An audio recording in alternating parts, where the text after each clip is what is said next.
यीशु मसीह के नाम से आप सब शुभ संदेश के दर्शकों को मैं फिर से अभिनंदन करती हूँ, धन्यवाद करती हूँ आप लोग का जो प्रतिक्रिया के लिए। आप लोग लगातार फ़ोन कॉल्स करते हैं और प्रार्थना का विषय बोल के प्रार्थना करवाते हैं, और मैं आशा करती हूँ आप ज़रूर इस प्रोग्राम को देख के उनकी पूरा फ़ायदा उठा रहे करके मैं विश्वास करती हूँ। चलिए आज हम देखते हैं यीशु मसीह कौन है, यीशु मसीह को हम कैसे समझते हैं, किस प्रकार से समझना चाहिए वैसे समझना चाहिए। तो बाइबल से हम सीखेंगे किस तरह से यीशु मसीह को समझना है और हम कैसे समझते हैं। कुछ उस विषय के बारे में आज हम बाइबल से देखेंगे। चलिए हम आप नोटबुक और पेन लीजिए और इस वचनों को ध्यान से सुनिएगा, नोट कीजिएगा और अपने आत्मिक जीवन को आगे बढ़ाइएगा। चलिए हम देखते हैं कि मैं पढ़ रही हूँ मत्ती का 12 अध्याय से मैं पढ़ रही हूँ 38 से लेकर 42 तक।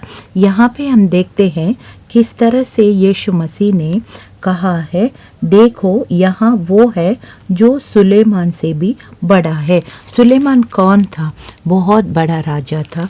अगर हम पहला राजा 10 अध्याय 1 से 13 तक हम पढ़ेंगे तो वहाँ पे हम जानते हैं किस तरह से बहुत दूर से, शायद इथियोपिया एक देश है, वहाँ से वो इज़राइल में सुलेमान राजा का वैभव को वो देखने के लिए कितना दूर सफ़र करके वो शीबा रानी आई थी। और उसने ये बयान दिया है कि तब उसने राजा से कहा, तेरे कामों और बुद्धिमानी की जो कीर्ति मैंने अपने देश में सुनी थी वो सच्ची ही है, परंतु जब तक मैंने आप ही आकर अपनी आंखों से ये ना देखा तब तक मैंने उन बातों की प्रतीति ना की, परंतु इसका आधा भी मुझे ना बताया गया था। तेरी बुद्धिमानी और कल्याण उस कीर्ति से भी बढ़कर है जो मैंने सुनी थी। तो इस प्रकार के सुलेमान का जो कीर्ति था बहुत जगह फैल गए। सिर्फ उनके पास धन दौलत सिर्फ नहीं है, उनके पास सिर्फ बुद्धि नहीं है, बहुत सब कुछ था, लेकिन वो सब आखिर में उसने कहा, जब सब उद्देश्य किताब में लिखा है ये सब व्यर्थ है, वायु को पकड़ने जैसे बराबर है, ऐसे उसने बयान दिया है। हम देखते हैं कि यीशु मसीह कह रहे हैं सुलेमान से बढ़कर, सुलेमान से बढ़कर मैं हूँ। यीशु मसीह सुलेमान से बढ़कर है, यीशु मसीह योना से बढ़कर है। योना कौन था? योना एक नबी था और योना निनेवे नगर में परमेश्वर जाने के लिए उसने काम दिया है और वो जिम्मेदारी से भाग रहा था और वो टर्शीश जाने के लिए वो नाव में बैठा। आपको सब पता होगा वो योना की कहानी किस तरह से। लेकिन जब उसने मछली का पेट में 3 दिन रात जब पश्चाताप किया, लौ लगा के प्रार्थना की, तब वो मछली के पेट से बाहर उगल दिया गया और निनवे में जाके वहाँ पे उसने सब लोग को परमेश्वर का वचन को उसने प्रचार किया और वहाँ लोग सच में वो प्रचार को ग्रहण किया। उसने उपवास प्रार्थना किया, पश्चाताप किया और वो नगर।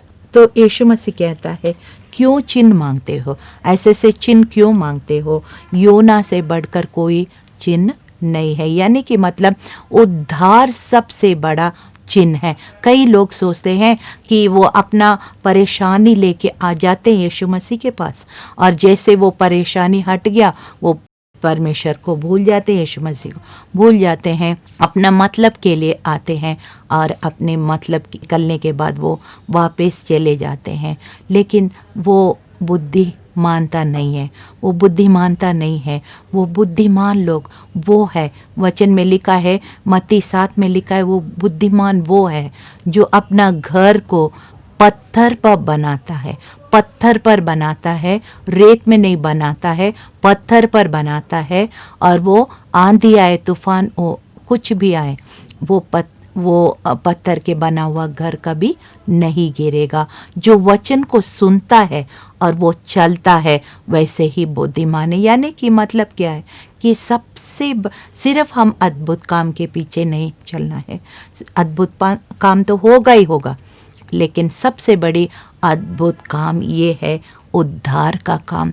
आप जानते हैं लोग मोक्ष पाने के लिए क्या क्या करते हैं, तपस्या करने, संन्यास लेने या पहाड़ों के पर चढ़ना, नदी में डुबकी लगाना, बहुत तरह तरह का अपना शरीर को तकलीफ उठाना, ऐसे ऐसे काम करते हैं और सोचते हैं वो मोक्ष मिला है। उनसे पूछेंगे तो वो मोक्ष उनको पता नहीं मिला कि नहीं है। लेकिन यीशु मसीह कहता है योना से बढ़कर कोई चिन्ह नहीं है। इसका मतलब क्या है? योना मछली का पेट में 3 दिन 3 रात जैसे पुकारते गया और फिर वो बाहर आ गया, तो इसी तरह से यीशु मसीह भी जब वो क्रूस पे मारा गया, गाड़ा गया, तीसरा दिन जी उठा, तीसरा दिन वो जी उठा। तो ये मतलब है उद्धार का काम, उद्धार पाना, उद्धार को ग्रहण करना, वो सबसे बड़ा अद्भुत काम है हमारे लिए। क्योंकि कभी भी किसी को भी किसी वक्त मौत हो सकता है। कि हमारे लिए एक आशा है कि परमेश्वर के साथ हमें हमेशा हम उनके साथ राज्य करेंगे। ये उद्धार सबसे बड़ी हमारे लिए अद्भुत काम है, चिन्ह है, सबसे बड़ी चिन्ह है। ये यीशु मसीह कहता है सुलेमान से बढ़कर मैं हूँ, और योना का चिन्ह छोड़ के और कोई चिन्ह इतना महत्व नहीं है। कि मतलब कहने का मतलब है उद्धार जो है सबसे बड़ी महत्वपूर्ण चिन्ह है, सबसे बड़ी हमारा विश्वास का मूल कारण है। उद्धार पाए हुए लोग फिर उद्धार पाए हुए जैसे जिएंगे, वो अलग बात है। वो जिएंगे यीशु का नाम को हम आगे बढ़ाएंगे। देखिए मत्ती 16 मैं पढ़ रही हूँ।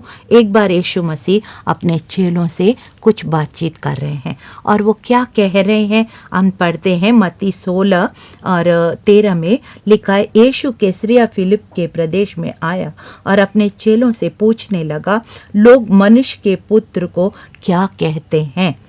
उन्होंने कहा, कुछ तो यूहन्ना बपतिस्मा देने वाला कहते हैं, कुछ और एलिय्याह, और कुछ यिर्मयाह या भविष्यवक्ता में से कोई एक कहते हैं। उसने उसे कहा, परंतु तुम मुझे क्या कहते हो? देखिए यहाँ पे जनता का राय बता रहे वो लोग कि जनता का राय क्या था कि कुछ लोग सोचते हैं ये यूहन्ना बपतिस्मा देने वाले जैसे, कुछ लोग सोचते हैं यिर्मयाह भविष्यवक्ता जैसे, कुछ लोग सोचते हैं ये एक नबी है, ये कोई महापुरुष है, कोई अच्छा सद्गुरु है। ऐसे से कुछ लोग तो सोचते ये भी एक साधारण मनुष्य है।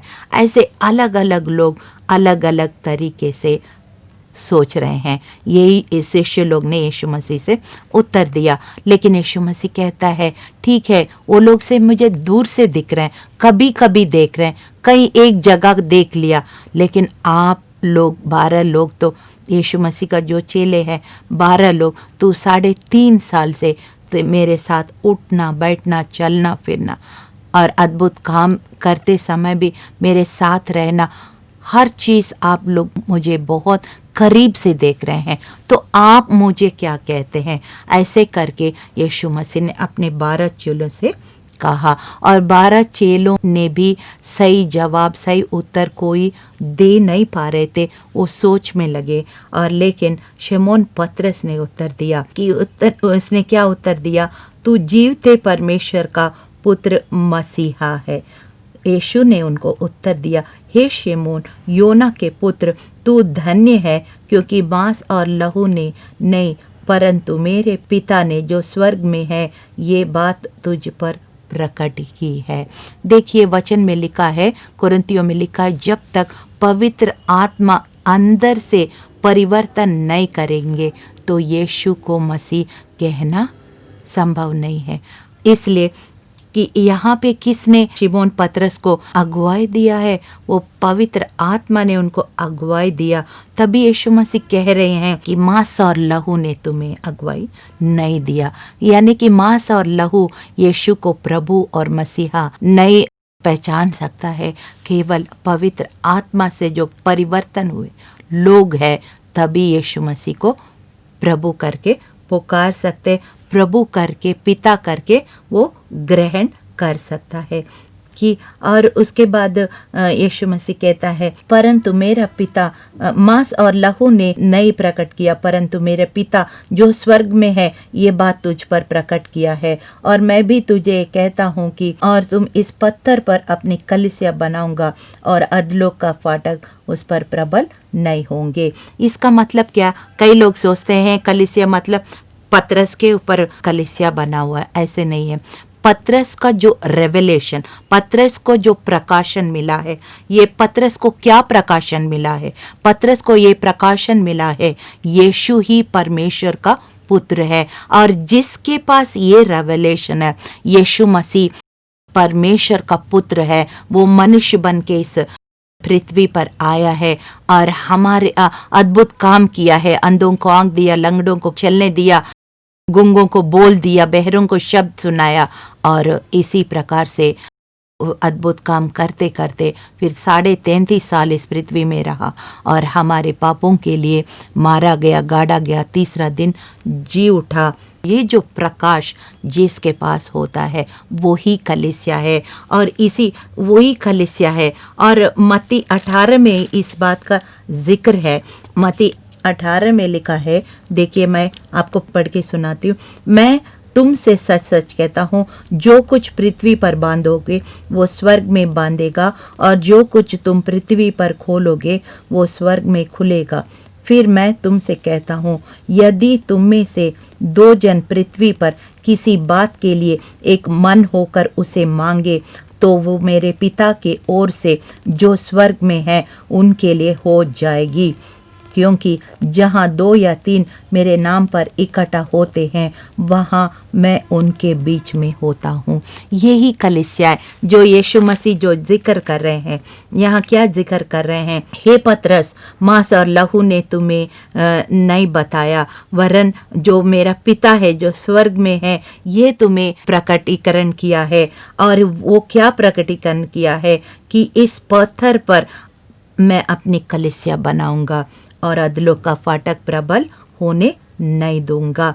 और फिर उसमें आगे लिखा है, मैंने स्वर्ग के राज की कुंजियां दूंगा और जो कुछ पृथ्वी पर बांधोगे वो स्वर्ग में बांधेगा और जो कुछ पृथ्वी में खोलोगे वो स्वर्ग में खोलेगा। तब उसने चेलों को चिताया कि इसी से ये बात ना कहना कि मैं मसीहा हूँ। तो इसका मतलब क्या है कि मसीहा जो कुंजिया उसने शैतान से दूसरा, जैसे यीशु मसीह ने क्रूस पे बलिदान किया और फिर 2 दिन 2 रात वहाँ पे नरक में जाके शैतान से उस कुंजी को ले लिया और तीसरा दिन ये अपने जो स्वर्गलोक, तीसरा दिन जिंदा होके स्वर्गलोक में पिता के पास जाके स्वयं अपना लहू उसने वो मर्सी सीट वहाँ पे वो अपने रक्त को खुद ड्रिंक ऑफरिंग वहाँ पे बलिदान किया। और फिर उसने वो चाबी लाके जो उसने पाया है वो कलीसिया को दिया। कलीसिया मतलब जो विश्वासी है, जो यीशु को अपना उद्धार करता ग्रहण करते हैं, वही कलीसिया। और उस अधिकार को, उस कुंजी को विश्वासियों के दिया। और क्या ये विश्वास में क्या है? जो कुछ हम यीशु के नाम से बांधते हैं वो स्वर्ग में बांध दिया जाएगा, जो कुछ यीशु के नाम से खोलते हैं वो स्वर्ग में खोल दिया जाएगा। ये अधिकार, ये कुंजी उसने मसीह लोग को दिया है, कलीसिया को दिया है।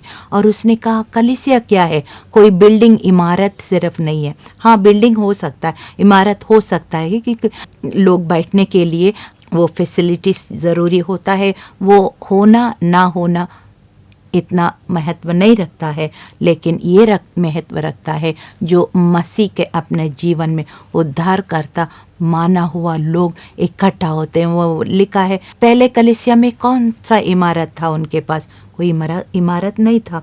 जहाँ 2 या 3 मेरे नाम से जमा होते हैं मैं उनके बीच में हाजिर होता हूँ। यानी कि वो घर में भी मिलते थे या वो सड़क में भी मिलते थे, कहीं भी मिलते थे, तो यीशु का उपस्थिति वहाँ पे पाया जाता था। कलीसिया मतलब कि यीशु को उद्धारकर्ता ग्रहण किया हुआ विश्वासी लोगों को कलीसिया कहते हैं।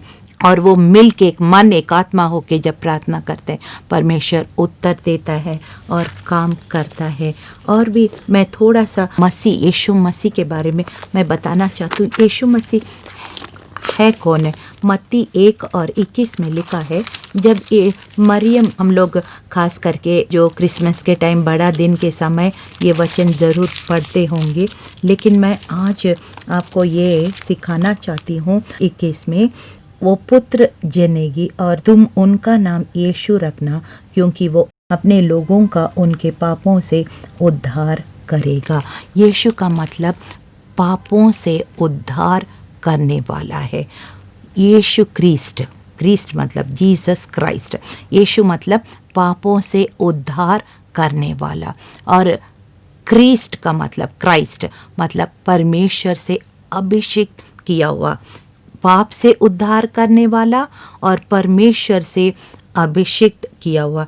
और देखते हैं ये यीशु मसीह स्वयं अपना अभिषेक के बारे में, जब वो पृथ्वी में थे तो आराधनालय में गए और वो अपना खुद अपने बारे में वो यशायाह का पुस्तक से वो खुद स्वयं पढ़ रहे थे। मैं आपको वो बात पढ़ के सुनाना चाहती हूँ। प्रभु यहोवा का आत्मा मुझ पर है, क्योंकि यहोवा ने सुसमाचार सुनाने के लिए मेरा अभिषेक किया और मुझे इसलिए भेजा है कि खेदित मन के लोगों को शांति दूं, बंधुओं के लिए स्वतंत्रता का और कैदियों के लिए छुटकारा का प्रचार करूं, कि यहोवा के प्रसन्न रहने का वर्ष का और हमारे परमेश्वर का पलटा लेने का दिन का प्रचार करूं, कि सब विलाप करने वालों को शांति दूं और सियोन के विलाप करने वालों के सिर पर की राख दूर करके सुंदर पगड़ी बांधो, कि उनका विलाप दूर करके हर्ष का तेल लगाऊं और उनकी उदासी हटाकर यश का ओढ़ना ओढ़ाऊं, जिससे वे धार्मिकता का बांझ वृक्ष और यहोवा के लगा हुए कहलाए और जिससे उसकी महिमा प्रकट हो। तो ये यीशु मसीह स्वयं किताब से, ओल्ड टेस्टामेंट से पढ़ रहे हैं, यशायाह की किताब से पढ़ रहे हैं कि वो अपना स्वयं वो यशायाह की जो भविष्यवाणी हुई है कई हजार साल पहले, वो यीशु मसीह के द्वारा वो पूरा हुआ है। तभी ये वचन पढ़ रहे हैं और हमको दोबारा उसी वचन हम लूका 4 और 18 में कंफर्म होते हुए हम देखेंगे, कंफर्म करते हुए। जैसे 2 बार वचन एक ही आता है तो इसका मतलब दोबारा परमेश्वर उसको कंफर्म करता है। कि लूका 4 और 18 में लिखा, प्रभु का आत्मा मुझ पर है, इसलिए कि उसने कंगालों को सुसमाचार सुनाने के लिए मेरा अभिषेक किया है और मुझे इसलिए भेजा कि बंदियों को छुटकारे का और अंधों को दृष्टि पाने का सुसमाचार प्रचार करूं और कुचले हुओं को छुड़ाऊं और प्रभु के प्रसन्न होने का वर्ष का प्रचार करो। यानी कि यीशु मसीह का अभिषेक किया है, जो बंधन में है, बीमारी का बंधन में, कर्जे का बंधन में, ये किसी प्रकार का बंधन में हो, उनको छुटकारा दो और आंखों को खोलो। यानी कि मतलब क्या है, आत्मिक आंखें खोलो।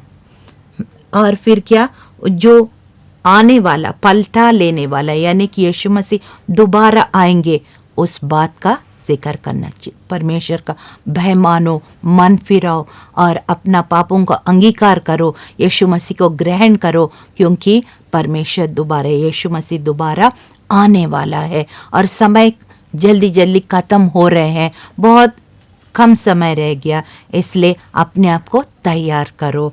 ये सुसमाचार प्रकट करना है, ये परमेश्वर का अभिषिक्त है और पापों से छुटकारा देने वाला यीशु मसीह, उसका नाम में ही सब कुछ है, उनका अभिषेक है और उनका जो ग्रहण करते हैं वो ही कलीसिया है। वो सुलेमान से बढ़कर है, वो योना से बढ़कर है, आपका जॉब से बढ़कर है, आपका फैमिली से बढ़कर है, आपका रिश्तेदार से बढ़कर है, आपके समाज से बढ़कर है, आपकी जो कुछ इस पृथ्वी में है वो सबसे बढ़कर है। और वो जीवन देने आया और बहुतायत का जीवन देने आए। एक जीवन हम पृथ्वी में रहते हैं, उस समय वो अपने पवित्र आत्मा से आपको सहायता करेगा, और एक जीवन जब हम सो जाते हैं फिर वो यीशु मसीह हमें उठाते हैं, जी उठाते हैं। देखिए, जब यीशु मसीह बादलों में आएंगे, पहला थिस्सलुनीका में ऐसे लिखा है, जब यीशु मसीह बादलों में आएंगे, जो मसीह में मरे हैं वो जी उठेंगे, जो जिंदा है उस समय वो पलक झपकने से पहले वो बदल जाएंगे, महिमामय शरीर पहनेंगे और उठा लिया जाएंगे, और सब मिलके हम यीशु मसीह के साथ हमेशा हमेशा के लिए राज्य करेंगे। तो यही आशा हम रखें, हम आगे बढ़े, अपने जीवन को कभी उनको कम ना समझे, और फिर प्रति हर एक काम जो शुरुआत करते हैं एक प्रार्थना के साथ शुरुआत कीजिए, यीशु मसीह का अगुवाई पे शुरुआत कीजिए।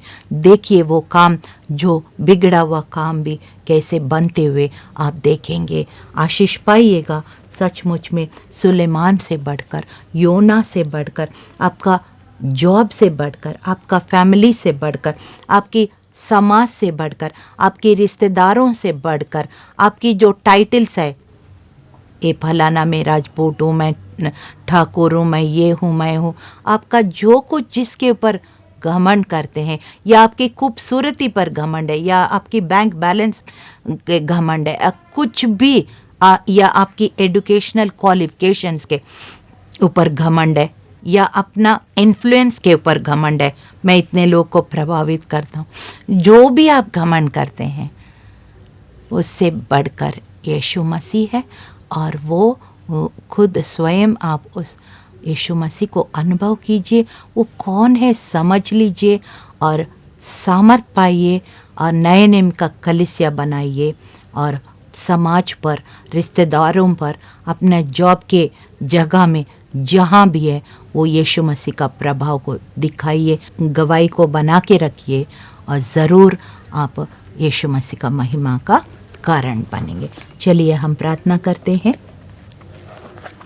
हे परमेश्वर, मैं धन्यवाद करती हूँ प्रभु, आज हमने सीखा है यीशु मसीह कौन है, हमारे लिए क्या किया है, और वो सुलेमान से बढ़कर है प्रभु, वो योना से बढ़कर है प्रभु, हमारे जॉब से बढ़कर है, हमारे व्यवसाय से बढ़कर है, हमारा फैमिली से बढ़कर है, समाज से बढ़कर, रिश्तेदारों से बढ़कर है, हमारा पदवी से बढ़कर है, हमारा बैंक बैलेंस से बढ़कर है, हमारे एजुकेशनल क्वालिफिकेशन से बढ़कर है, हमारे सब कुछ से बढ़कर यीशु मसीह है। इसलिए प्रभु हम आखिरी वक्त तक प्रभु, जैसे पौलुस कहता है कि डरता हुआ कांपता हुआ अपना उद्धार को आखिरी दम तक बना के रखो, और पुराने बातें बीतते हुए आगे की ओर, उस निशानी की ओर दौड़ता चला जा, और अच्छा दौड़ को, अच्छा विश्वास की कुश्ती के लड़ के, अच्छा दौड़ को पूरा करके उस इनाम को पाओ, उस ताज के इंतज़ार में रहो। ऐसे पौलुस की गवाही प्रभु, यीशु मसीह की गवाही हमारी भी गवाही बन सके प्रभु। आप सहायता कीजिए, आप मदद कीजिए प्रभु। हम धन्यवाद करते हैं क्योंकि हमारी प्रार्थना सुनने वाला, वाचा निभाने वाला, वायदा निभाने वाला परमेश्वर है। आकाश और पृथ्वी टल सकता है, तेरा वचन नहीं टलता प्रभु। इसलिए हम धन्यवाद करते हैं, आपने हमें ये समझने का, हमारा आत्मा की आंखें खोला है प्रभु, आत्मा की कान खोला है प्रभु। इसलिए हम धन्यवाद करते हैं। प्रकाशित वाक्य में जैसे लिखा, जिसका आंख है वो देख ले, जिसका कान है वो सुन ले कि पवित्र आत्मा कलीसिया से क्या कहता है। सच में प्रभु हमारे आंख और कान खोला है, हमारा हृदय खोला है, इसके लिए हम धन्यवाद प्रभु। और लगातार तुझ में आगे बढ़ने के लिए आप हमें सहायता कीजिए, कभी आपको हम निराश ना होने दे प्रभु जी। आपको हमेशा हम प्रभु तेरी सामर्थ हमारे जीवन के द्वारा प्रकट होने के लिए प्रभु जी प्रयास करते रहें। यीशु मसीह के जीवित और सामर्थी नाम में इस प्रार्थना को हम मांगते, सुनिए, ग्रहण कीजिए। आमीन।